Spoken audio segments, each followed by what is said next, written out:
Within the Liquitex fluid mediums range and the gel and paste mediums range, there are a lot of different varieties. So head over to liquitex.com and you can see the full offering.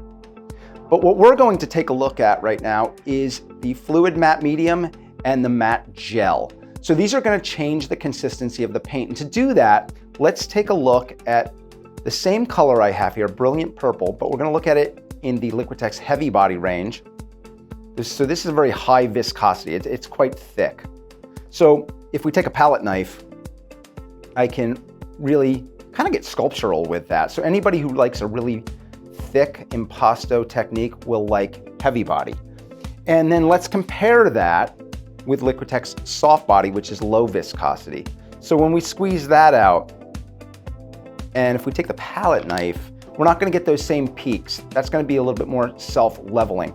So I always want artists to think about what is it that you're trying to do in your painting process. So if you're somebody like me who I often like a thicker application of paint, I'm gonna have the heavy body. That's what I'm gonna start out with. But maybe I wanna change that. Maybe there's something I'm doing in a painting and I want a thinner consistency. Well, I could add water, but we've talked about that quite extensively in other demos we've done in the past, that adding too much water can affect adhesion. So this is where our matte medium will come into play. So we put out this fluid matte medium.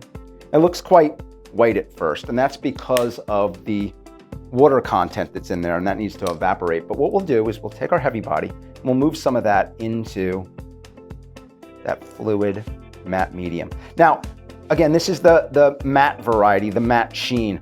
Your heavy body and soft body will dry naturally to a satin sheen.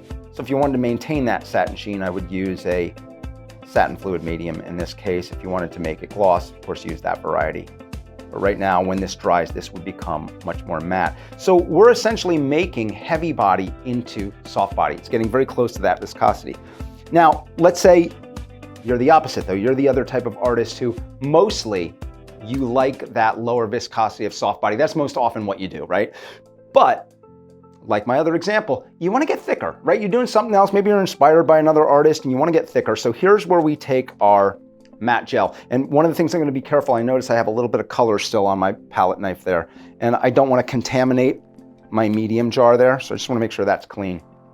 And let's take a look at this. Now, when we scoop this out, and we're just going to plop it on the surface there, that looks very much like the consistency of our heavy body before we changed it. So essentially, when you're looking at something like the matte gel, it's like the heavy body paint without the color component in there. And that actually makes it quite affordable to make your soft body thicker. So let's do just that. Let's move the soft body into this.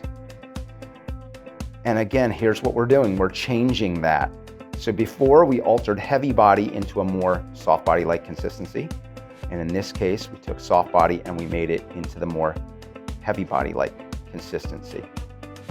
So really, the takeaway for something like this is remember that what you can do with your fluid and gel and paste ranges is you can change the viscosity and extend your color without needing an entirely additional color range.